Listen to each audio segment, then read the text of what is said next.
Hey, what's up mga idol mga par? Ayan, so kumusta kayong lahat? So isang magandang araw, panibagong vlog. So for today's video mga idol, so ang gagawin natin, magpapakondisyon tayo.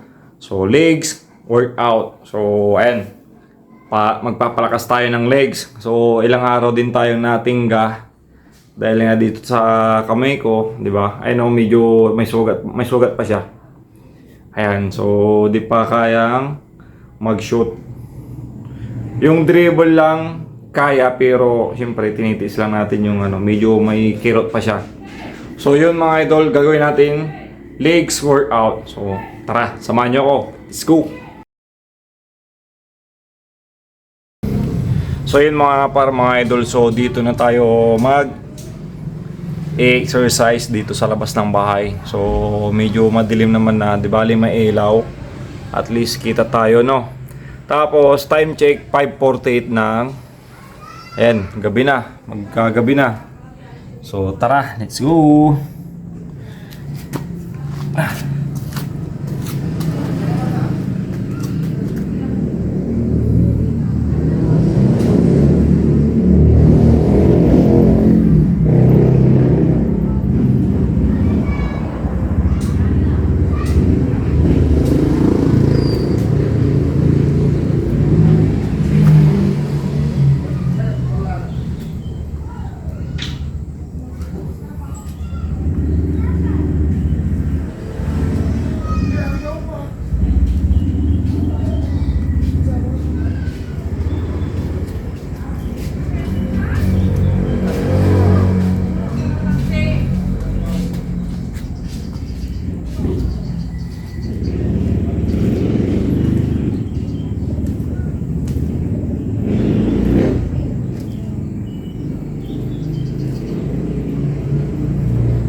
So yun, syempre warm up pa lang yun mga idol.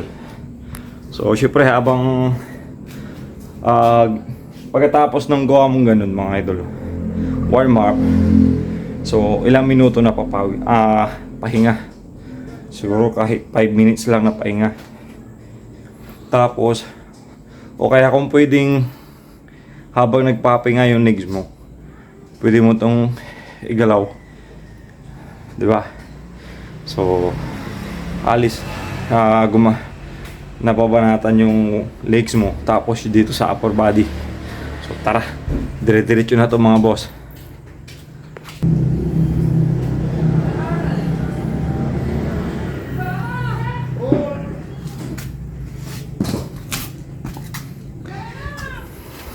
So may paparating, tingnan nyo kung sino tong paparating mga par.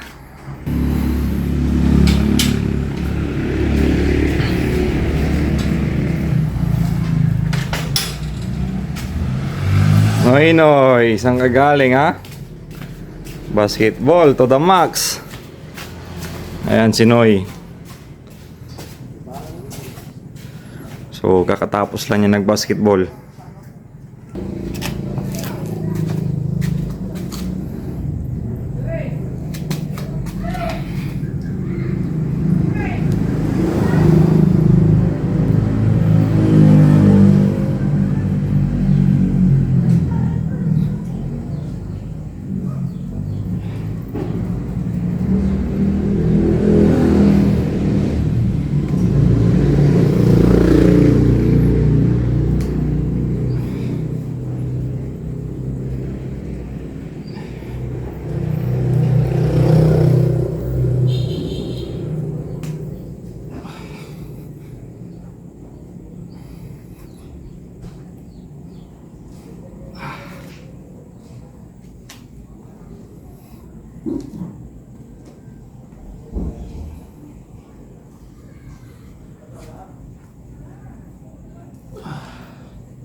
Nakakapagod. So yun mga idol, mga par, nakakapagod. So hanggang dun lang muna tayo sa araw na to. Ay grabe. So syempre wag din natin pwedeng biglain yung legs natin. Pag nag-exercise ka, nag-workout ka, so kahit saglit lang, ilang minuto lang yan. So para hindi mabigla yung katawan mo, yung mga muscles mo, para hindi sasakit. Pero hindi mo rin maiwasang sasakit 'yan. Siyempre, una nga 'di ba? So matagal siyang hindi nabinat. So talagang sasakit. So yun lang mga idol, mga par. So muli mga idol, mga par, maraming salamat sa panonood. So kita-kits tayo sa susunod na vlog. Let's go.